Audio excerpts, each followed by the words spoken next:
أستغفر الله العظيم. أستغفر الله العظيم. أستغفر الله العظيم. السلام عليكم ورحمة الله وبركاته.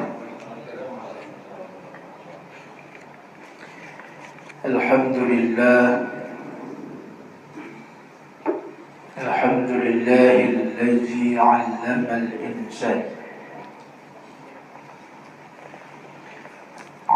الإنسان ما لم يعلم.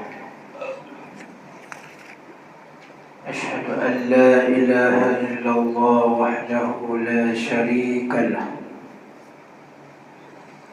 وأشهد أن سيدنا ومولانا محمدا وعلى آله وصحبه أجمعين. أما بعد، أيها الحاضرون، اتقوا الله.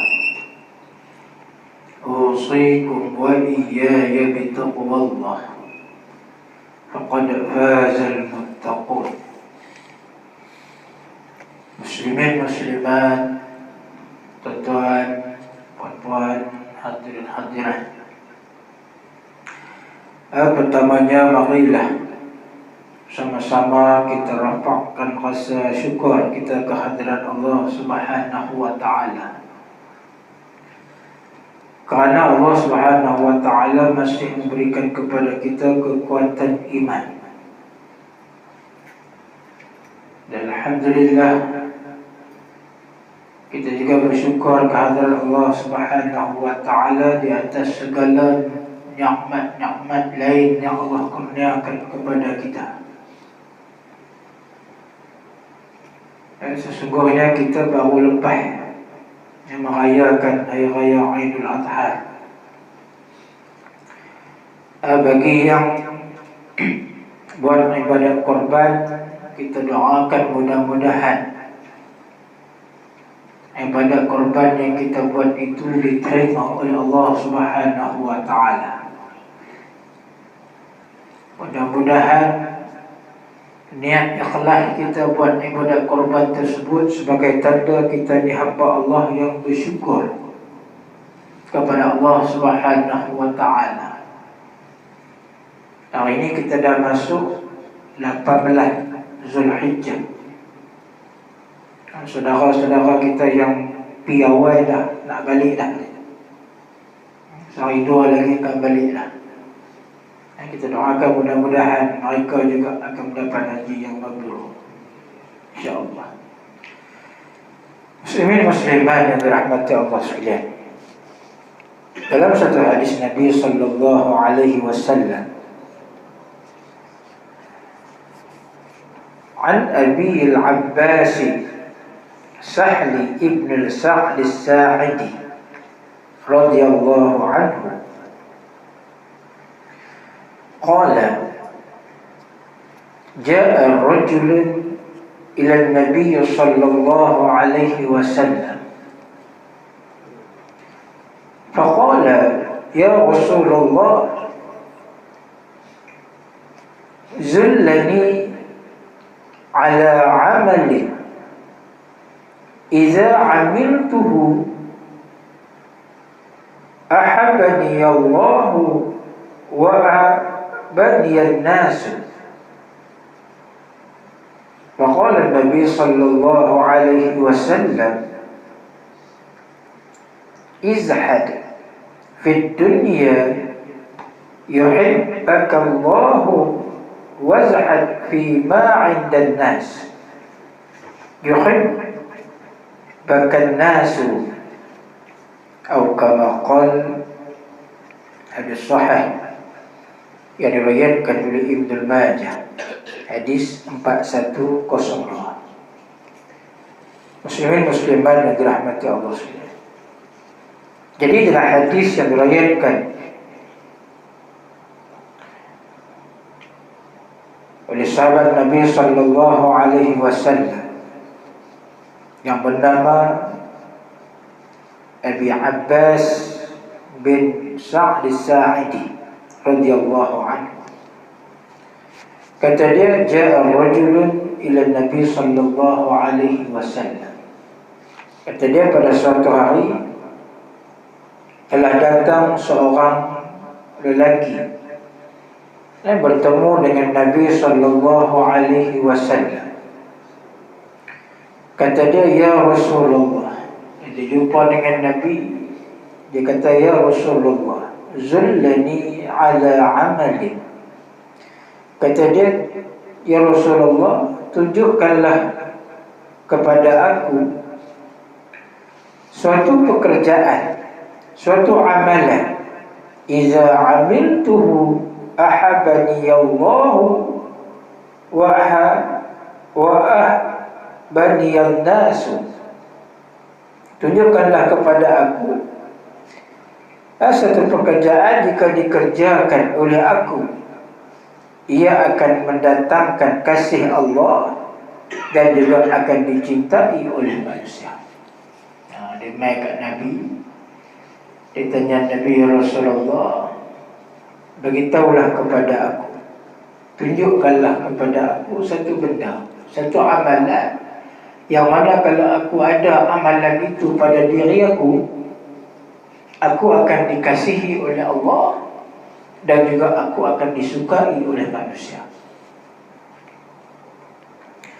Faqala Nabi sallallahu alaihi wasallam, izhad fid dunya yuhibbaka Allah, wazhad fi ma 'indan nas yuhibbaka an-nas.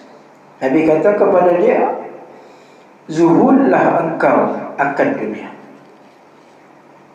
nescaya Allah akan menyintaimu, dan zuhudlah engkau akan apa yang ada pada manusia, nescaya mereka akan menyintaimu. Jadi tuan-tuan muslimin muslimat yang dirahmati Allah sekalian, jadi dalam hadis ini nak menceritakan kepada kita bahawa antara benda yang perlu kita lakukan untuk kita dapat kasih sayang Allah dan juga kasih sayang manusia. Bila sahabat ni mai tanya Nabi, ya Rasulullah, apakah amalan yang aku boleh buat, yang perlu ada pada aku, yang mana kalau ada pada aku, ia akan dikasihi Allah dan juga akan dikasihi oleh manusia. Lalu Nabi sallallahu alaihi wasallam sebut apa? Zuhudlah engkau di dunia. Baik. Kita selalu dengar orang kata zuhud, zuhud. Kita jumpa orang pakai baju selekeh dengan kontong, dengan bau hapak apa semua. Aku zuhud. Adakah betul zuhud ini? Kan? Kadang-kadang kita salah anggap tentang istilah zuhud ini. Kita kata zuhud ni pakai baju selekeh, kadang-kadang harap tak basuh 2-3 hari. Kan bila main masjid, main surau, kita semayang, orang tak selesa dengan kita, aku zuhud. Tuan-tuan, itu bukan zuhud. Kan? Nabi SAW seorang yang jaga kebersihan. Nabi jaga keterampilan dia.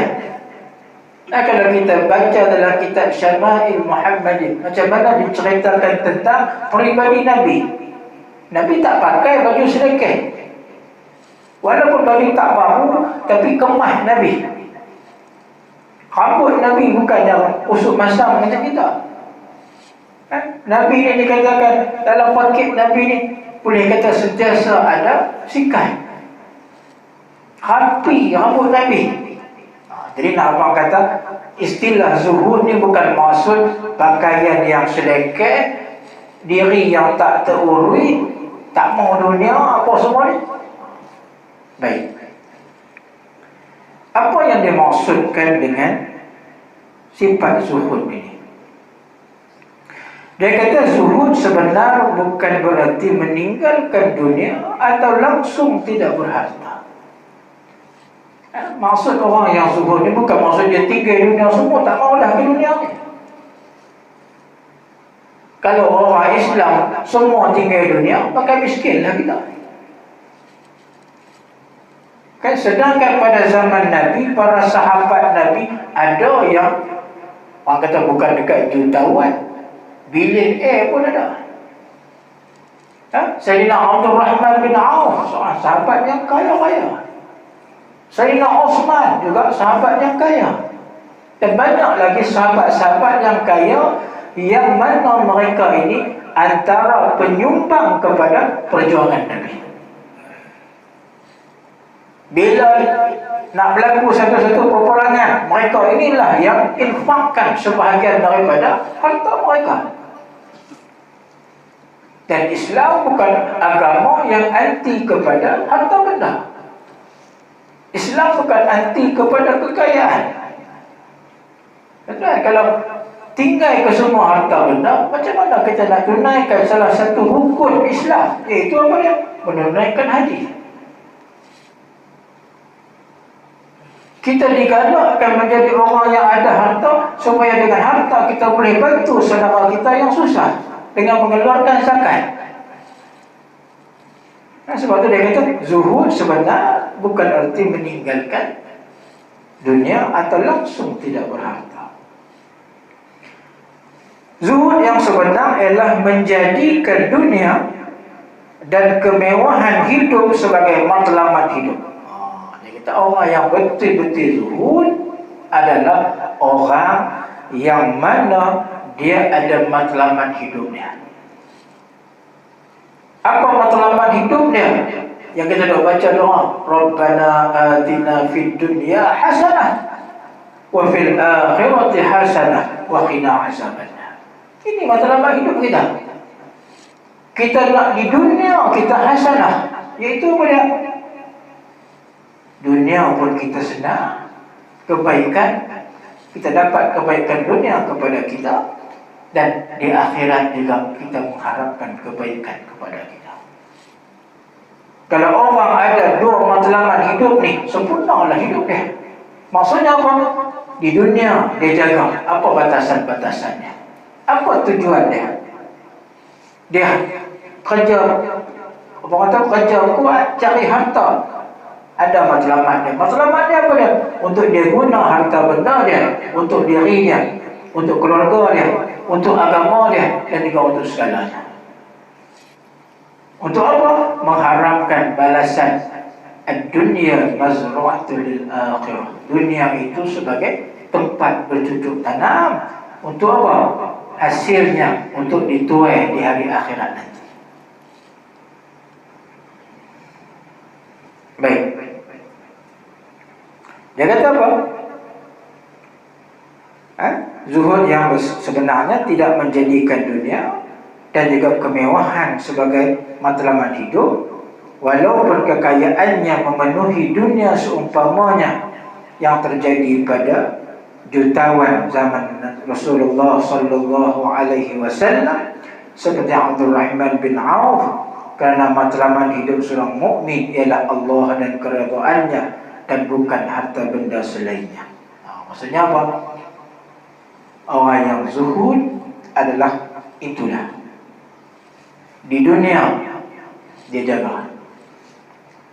Tak ada masalah dia nak pakai pakaian yang hebat ke, dia nak ada harta benda ke, dia ada rumah yang besar selesa ke, Islam tak melarang. Malahan Islam tak suka kalau umat Islam ataupun orang Islam menjadi orang yang miskin, orang yang meminta-minta, orang yang kusut masai, orang yang kotor. Islam tak suka. Sebab itu dia kata betul tanggapan apa yang dimaksudkan dengan zuhud. Baik. Dan dia kata zuhud yang akan mendatangkan kesukaan manusia kepada sesama manusia ialah menjauhkan diri dari merasa iri hati terhadap apa yang dimiliki oleh manusia, serta mengosongkan hati dari mengingati harta milik orang. Yang tadi zuhud yang mendatangkan kesukaan Allah Ta'ala, iaitu bila kita kena ada matlamat hidup, cari kekayaan. Islam tak larang, tapi jaga batasannya. Dan di mana kita salurkan kekayaan yang Allah bagi. Bila kita boleh buat yang itu, insya-Allah akan mendatangkan kesukaan Allah. Dan zuhud yang kedua yang boleh mendatangkan kesukaan manusia kepada kita adalah dengan apa? Jaga diri kita daripada menyakiti hati orang lain. Jaga lidah kita, jaga akhlak kita, jaga perangai kita. Zuhud ini dia sesama manusia ini dia melibatkan tentang akhlak kita, pergaulan harian kita dengan masyarakat, dengan jiran tetangga, dengan adik-beradik, dengan mak bapak, dengan segalanya. Kalau kita boleh jaga akhlak kita, kita cakap benda yang baik-baik, tunjuk riak muka kita, riak muka yang orang rasa senang hati. Jangan tarik muka masam dia, siapa pun tak suka. Kadang-kadang mulut dia tak cakap, tapi reaksi kita bila orang cakap, apa reaksi kita? Orang tengok, aku cakap punya banyak, dia tarik muka. Menyebabkan orang tak suka dengan kita. Jadi dia kata apa? Zuhud sesama manusia berarti menjauhkan diri daripada perkara yang boleh menyakiti hati sesama manusia. Jaga hati kita, jangan ada sifat hasad, dengki dan sebagainya. Jadi tuan-tuan muslimin muslimat yang dirahmati Allah sekalian, dia kata sesiapa yang memiliki sifat zuhud, nescaya Allah akan menyintainya dan manusia juga akan menyukainya, insya-Allah. Jadi tuan-tuan, insya-Allah kita orang kata jaga diri kita. Dan gunalah harta benda yang ada untuk ke jalan Allah, dan jagalah akhlak diri kita sesama manusia. Mudah-mudahan kehidupan kita di dunia selamat, insya-Allah. Sebagaimana kita berdoa, Rabbana atina fid dunya hasanah wa fil akhirati hasanah wa qina azabannar. Baik, malam ni kita sambung balik kaitan dengan masalah bab pusaka ni. Baik, 2 minggu lepas sebelum raya kita dah tengok berkenaan dengan beberapa perkara yang perlu diselesaikan sebelum pembahagian harta pusaka, iaitu berkaitan dengan hutang piutang si mati, hutang dengan Allah dan juga hutang dengan manusia. Hutang dengan Allah apa dia? Zakat yang dia tak bayar lagi, fidyah puasa dia kalau dia ada tinggal puasa dia, nazar dia kalau dia ada bernazar dan sebagainya. Dan hutang sesama manusia, macam kita ada hutang orang lah, kena bayar. Lepas itu apa lagi? Pengurusan jenazah si mati, boleh guna harta si mati. Kalau yang meninggal itu si laki-laki, suami, maka gunalah harta benda dia. Duit ringgit yang dia tinggal itu boleh pakai untuk urus jenazah dia.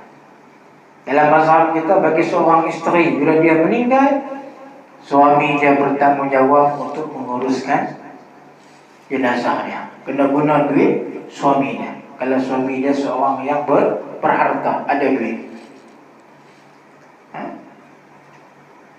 Pasal apa? Pasal apa? Sebab semasa hidup si isteri tadi, suami bertanggungjawab bagi makan minum dia, pakaian dia, tempat tinggal dia. Sampai bila? Sampai dia mati pun suami tetap bertanggungjawab. Tapi kalau suami yang meninggal, perlu dah isteri tadi guna duit isteri untuk beli kain kapan dia apa semua? Di segi kewajipan tak wajib. Tak wajib. Suami itu ada meninggalkan harta benda dia sendiri, pakai harta benda dia sendiri. Tapi kalau isteri itu kata, saya nak guna duit saya juga, ini sebagai tanda kasih sayang saya kepada suami saya, yang tu terpulanglah. Yang tu terpulanglah. Tapi bukan suatu kewajipan. berbanding dengan bila isteri itu mati, suami masih hidup, suami masih lagi berkewajiban untuk menanggung kos pengkebumian, pengkapan dia ke orang liang dan sebagainya. Baik. Kalau masih ada lagi harta benda, kalau dia ada meninggalkan wasiat, maka tunaikan wasiatnya. Ada lagi harta benda yang tinggal berbaki, maka itulah yang akan dipusakai oleh waris-waris. Maksudnya apa? Harta pusaka tu last sekali lah. Harta pusaka tu last sekali, bukan harta pusaka awal sekali, hutang last sekali lah. Tapi hari ini kena terbalik. Kena terbalik kalau melibatkan harta apa? Harta alih ni. Dia ada harta ada dua. Harta alih dengan harta tak alih. Harta tak alih ni harta macam dengan rumah, tanah, yang tu harta tak alih. Harta alih ni duit ringgit, barang kemas, apa semua. Benda kadang-kadang yang ada depan mata. Kadang-kadang orang tua dia kena simpan dalam bank sangat. Dalam bantai dia pun ada duit. Tin melu atau dalam amari dia pun ada duit. Macam-macam orang tua dia pun. Anak cucu kalau tak tahu ni, dalam gebuk apa tilam tu dia pun duit. Bila mati nak simpan-simpan, angkat-angkat tilam tu dia. Ikat duit ni 50-50. Anak cucu yang pun tak ada duit, rupanya ada duit. Baik. Bila ada harta yang berbentuk tak alih ni, kadang-kadang bila anak cucu jumpa duit ni, oh, ada 5-6 ribu. Nah, hang 2 ribu, hang 2 ribu, hang 2 ribu. Cukuplah. Lagi. Duduk seminggu dia, orang tutup hutang. Aku main nak bang lah, ayah hang masa hidup dulu dia hutang aku 3 ribu. Tak bayar lagi. Masa tu duit ada harta tu bagi habis lah. Nak kutip balik ni mereka masa sikit lah. Sebab tu jangan gopoh nak terus bagi duit itu. Pastikan dulu hutang-hutang si mati ke apa ke, selesaikan dulu. Kalau dia mati tak ada meninggal, tak ada nak tunaikan ibadat haji, tengok-tengok duit dia pun ada 50-60 ribu. Buat pada lagi kepada Allah. Tunaikan apa yang patut dulu. Yang bagi last tu, yang tu baru kita bagi pusaka. Baik, tuan-tuan muslimin-muslimat yang dirahmati Allah sekalian. Dalam kita mengaji dalam bab pusaka ni, dia ada syarat-syarat pusaka. Syarat-syarat pusaka. Sebelum harta nak berpindah milik daripada seorang kepada seorang, dia ada syaratnya. Dalam bab syarat-syarat pusaka, dia ada 4 syarat pusaka. Pertama, dia kata apa? Kematiannya telah disahkan atau ia dianggap telah mati. Maksudnya apa? Tuan punya harta, sebelum hartanya nak dibahagikan ataupun nak diwarisi oleh waris-waris, dia tu sendiri kena pastikan dulu dia itu sama ada dikatakan mati betul-betul, disahkan mati, ataupun dianggap telah mati. Mati ni ada 2. Satu, mati berbentuk apa dia? Mati ada 2. Mati satu hakiki, satu hukmi. Mati ada 2, mati hakiki, mati hukmi. Apa maksud mati hakiki ni? Maksudnya mati yang orang boleh sahkan. Kita pergi tengok jenazah dia, kita urus jenazah dia, kita tanam jenazah. Maksudnya apa? Orang tahu kata betul dia ni mati dah. Jenazah ada depan mata kita. Sama ada jenazah yang lengkap ataupun jenazah yang dah mayat dah rosak, yang terbakar dan sebagainya lah. Dan bila dibuat ujian DNA boleh sahkan kata simpulan-simpulan telah mati. Maksudnya apa? Ini disebut sebagai kematian yang disahkan. Dan disahkan ni maksudnya apa? Sama ada disahkan melalui penglihatan, pendengaran, ataupun dengan teknologi yang ada pada hari ini. Kita tak tengok jenazah tersebut, tetapi dia dah hilang lama. Dan kita tanya orang-orang last kali duduk di mana? Dia duduk di, contohlah di Pahang, Jengkau, mana-mana. Bila kita pergi cari dia, jumpa orang di sana, dia berkata, oh, haji itu dah mati dah. Haji itu dah mati dah. Tanya kawan dia, oh dia itu dah mati dah, kami kenal lah dia dulu ni. Dia dah mati lama dah. Maksudnya boleh disahkan, walaupun kita hanya dengar cerita daripada orang. Ataupun dengan cara tadi ni, ujian-ujian yang ada pada hari ini dengan teknologi forensik dan sebagainya hari ini boleh disahkan dengan gigi lah, dengan macam-macam lah hari ini. Maka bila disahkan, maka dia akan kata kematian yang hakiki. Satu lagi kematian yang berbentuk hukmi. Dalam bahasa Arab disebut apa dia? Al-mafkhud, orang hilang. Al-mafkhud. Macam yang cerita apa tu? Kapal terbang apa? MH apa? 370. MH 370. Hak satu lagi tu MH 17. Yang tu memang sah, ditembak jatuh. Hak tu mati hukmi, mati hakiki. Hak satu lagi ni sampai lah tak jumpa tak mana. Hak tak baru tu mentopong tak jumpa apa. Kan guna bunyok lah, guna apa, tak jumpa juga. Ada tu apa nama kan. Sampai lah tak jumpa. Baik. Apa hukum dia berkaitan dengan mati hukmi ni? Di dalam undang-undang negara kita, bagi orang yang hilang, yang tak boleh dikesan lebih daripada 7 tahun, lebih daripada 7 tahun, di bawah undang-undang sivil. Dia bukan di bawah mahkamah syariah, ni di bawah undang-undang sivil.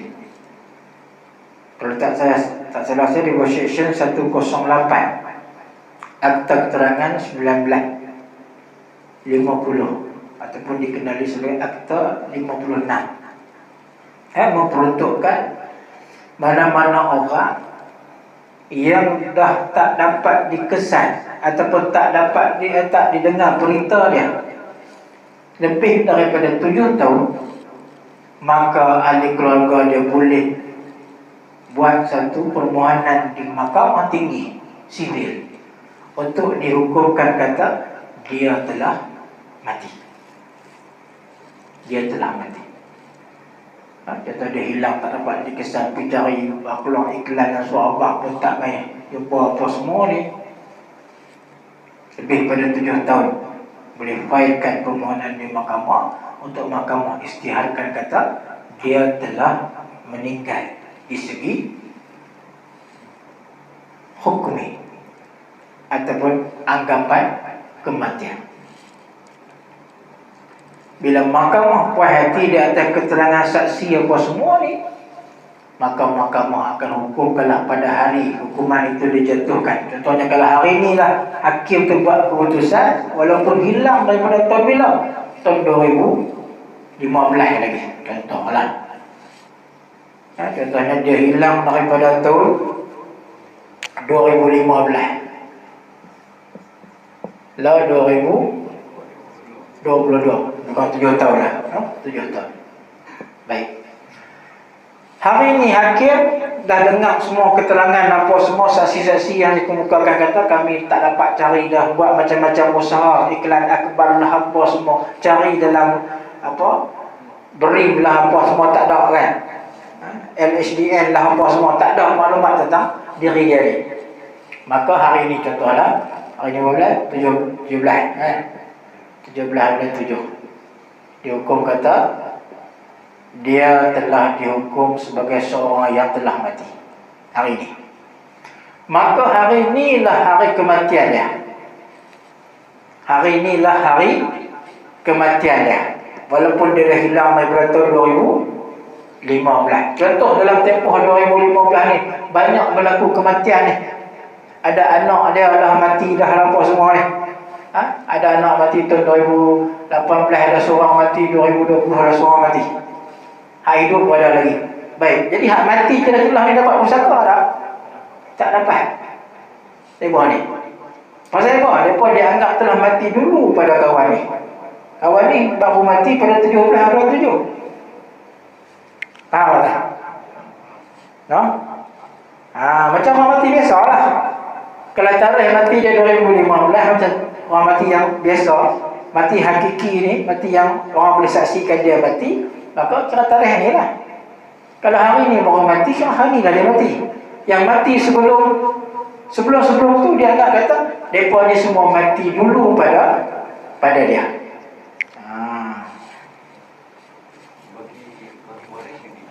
Ada? Dia perlu mendapatkan keistiaran tidak bagi waris yang Ya, sebelum mereka nak bahagikan pusaka si mati itu, mereka kena dapatkan dulu pengisytiharan daripada mahkamah tinggi.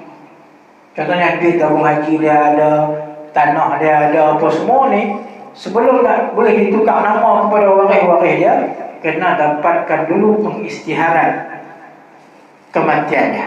Kalau isteri dia, tarikh hari ni dah dia akan mula iddah kematiannya. Kalau isteri tadi ni, suami dah hilang daripada 2015, dia tak tutup pasah, dia tutup apa di mahkamah. Sedangkan dia tutup pasah boleh, atas nafkah ke atas suami hilang lebih daripada situ, dia boleh tutup lah pasah. Tapi dia tak tutup. Setia kan, setia. Macam mana pun nak tunggu je kan, tapi sampai 7 tahun lah tak kembali. Maka buat pengisytiharan kematian, hari ini dihukum kata dia mati, maka hari inilah bermula iddah kematiannya isteri tadi ni. Mahkamah sini untuk apa? Untuk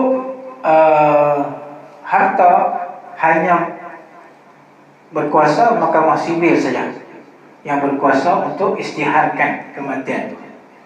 Tapi untuk pembubaran perkahwinan, untuk pembubaran perkahwinan boleh dituntut di mahkamah syariah. Kalau suami tadi ni tak dapat dikesan lebih daripada 4 tahun. Kalau untuk bubarkan perkahwinan atas alasan ataupun atas sebab suami tadi hilang, tak dapat dikesan, berapa lama dah, 4 tahun, 5 tahun dan sebagainya, maka si isteri tadi dia boleh main mahkamah untuk apa? Untuk dia filekan tuntutan pembubaran perkahwinan atas sebab apa? Atas sebab anggapan kematian, di bawah Seksyen 54. Ini untuk pembubaran perkahwinan. Harta tak boleh, harta mesti kena 7 tahun. Harta mesti 7 tahun. Jadi kalau dia bubar perkahwinan dalam tempoh 4 tahun, lepas itu 7 tahun pula baru nak filekan isytihar kematian, isteri tadi tak dapat pusaka. Pasal apa? Dia bukan lagi isteri kepada laki-laki tersebut. Tak faham? Kenapa? Perceraian telah berlaku dan difasahkan oleh mahkamah, dibubarkan oleh mahkamah. Dia pun dah selesai dah 4 bulan 10 hari dia. Habis.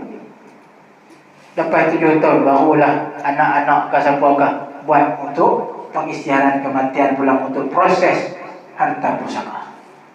Dia tak sama ni. Di bawah nikmat kita, mahkamah syariah hanya berkuasa dalam pembuaran perkahwinan dalam bab anggapan kematian. Harta tak boleh dibagikan lagi. Sebab tu kadang-kadang isteri dia tak buat lah proses pembuaran anggapan kematian. Kenapa? Kalau dia buat, kalau lah suami tadi harta banyak, rugilah dia. Harta tinggal tanah, tinggal harta berjuta-juta, tiba-tiba dia buat batal, dia bolehlah kahwin dengan orang lain, tapi tak dapatlah harta pusaka kau ni. Kalau hak lelaki hari ni tak ada harta apa, tak apa lah kan. Tapi kalau hak berharta ni, kadang-kadang orang perempuan dia tak apalah, tunggulah 7 tahun, selesai yang mu sekali dengan cerai, sekali dengan pusaka, boleh dapat sekali. Baik. Dia kata apa? Contohnya, janin yang keluar dalam keadaan tidak bernyawa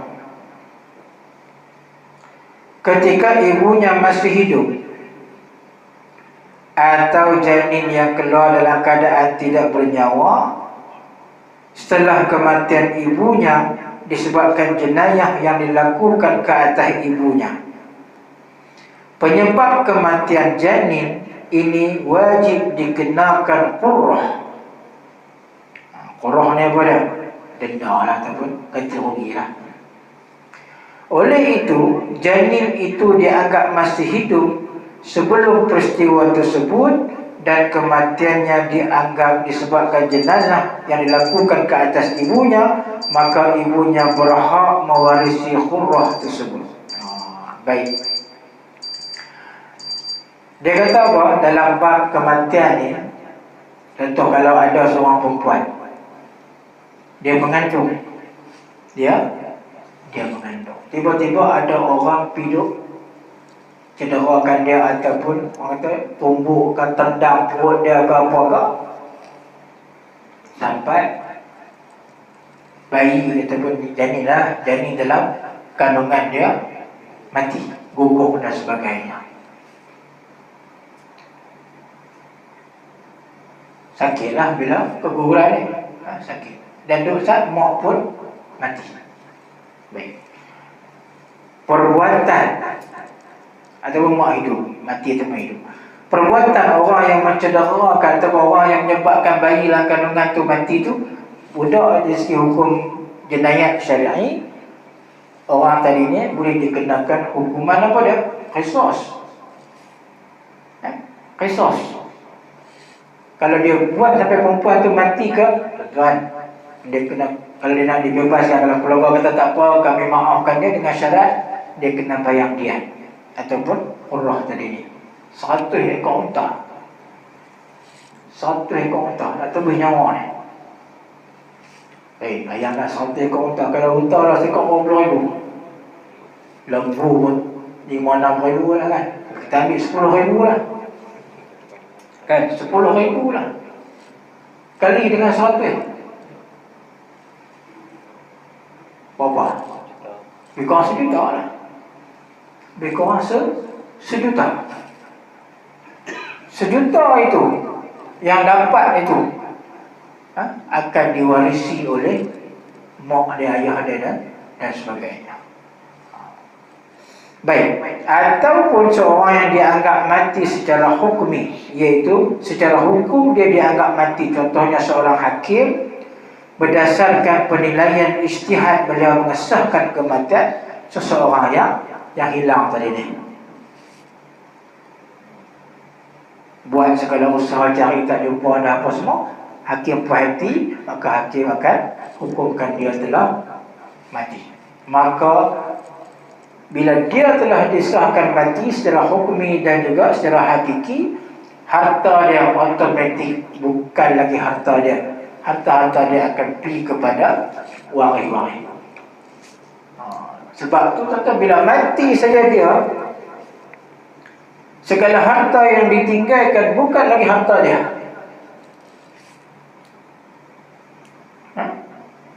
Harta yang ditinggalkan apa dia? Nak kena bayar hutang dia.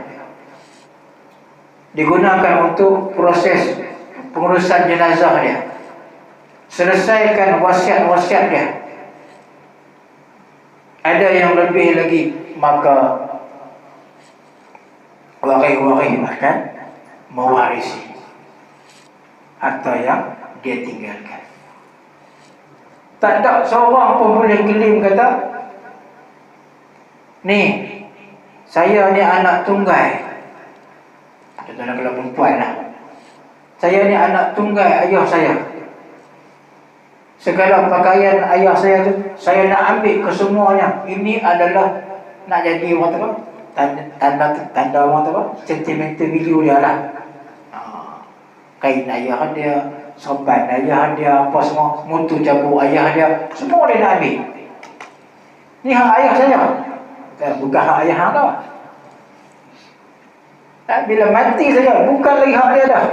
Harta tu dia ada ahli-ahli waris yang sedang menanti, yang layak untuk dapat harta pusaka.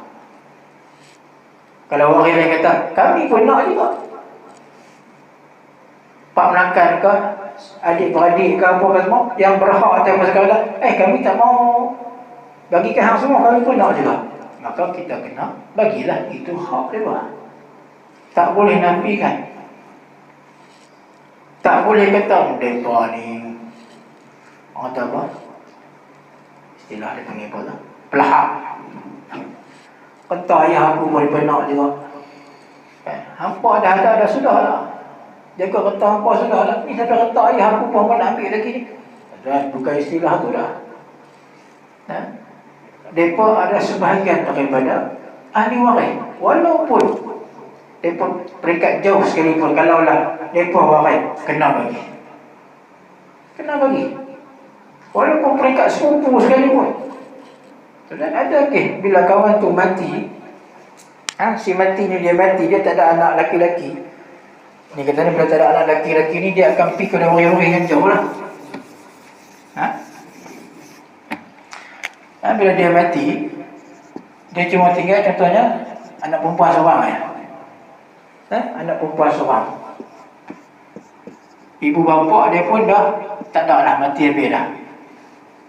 Anak perempuan seorang yang masih hidup. Bila dia seorang, dia hanya boleh makan setakat separuh je. Kalau anak perempuan seorang, setakat separuh je.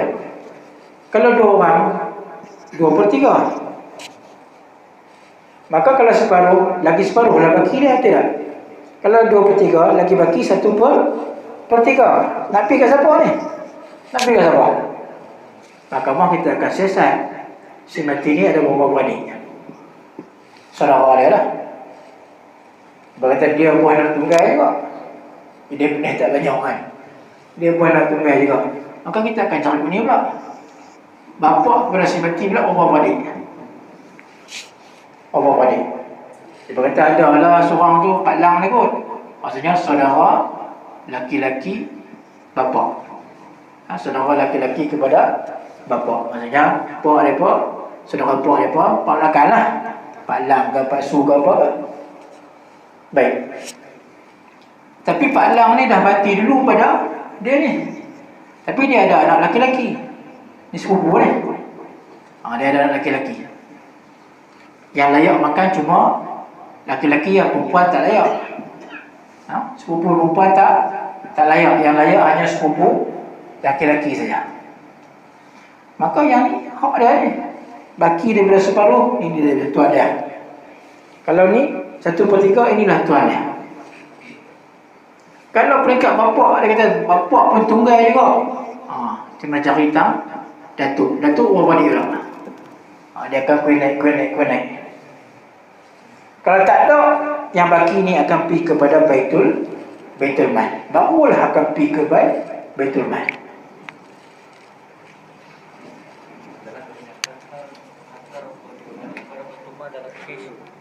Macam pakai duduk orang India datang ke Malaysia.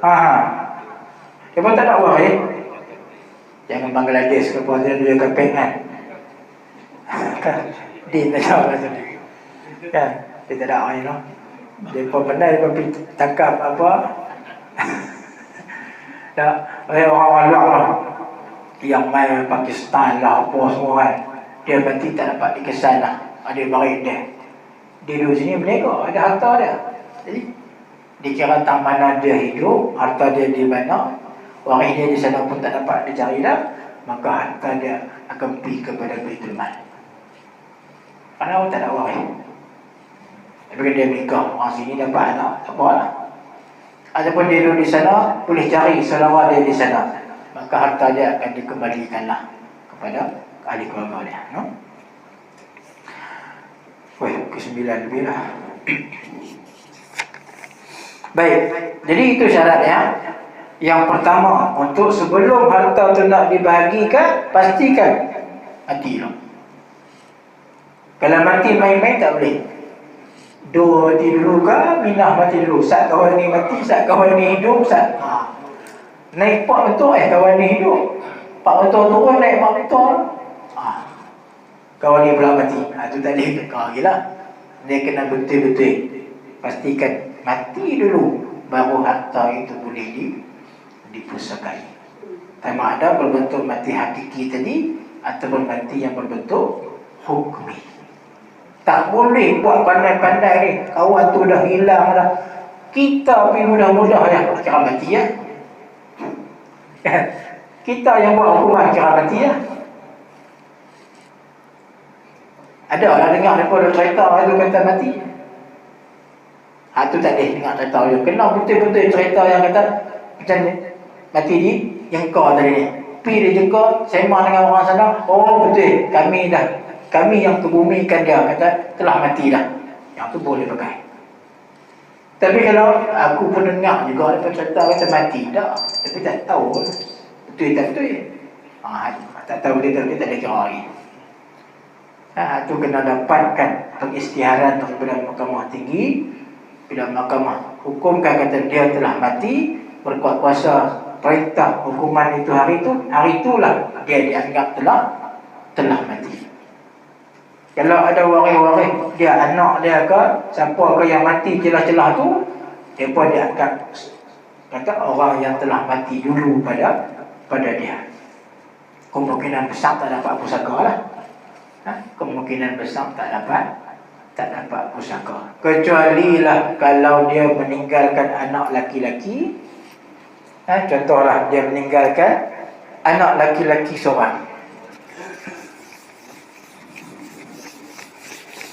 Contohlah dia ni kata hilang tadi. Dia hilang tadi. Contohnya hari ni dihukum kata dia telah mati. Baik, dia ni ada anak laki-laki. Anak laki-laki seorang. Anak laki-laki ni pun kahwin pun dapatlah anak. Ada cucu-cucu dia lah. Baik. Anak laki-laki dia mati tahun 2020. Kalau anak laki-laki dia seorang lah. Baik, dalam kes ni cucu boleh dapat tak? Cucu boleh dapat. Pasal apa? Dia hanya anak tunggal laki-laki dan dia ada anak pula.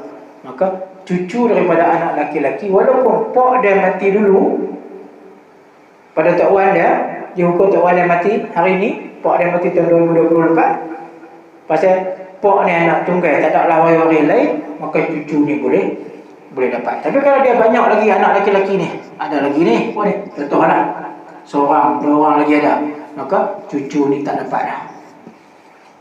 Pasal apa? Si mati masih lagi ada anak-anak laki-laki yang lain. Kalau si mati ni cuma ada seorang laki-laki, seorang anak perempuan, tak ada ni.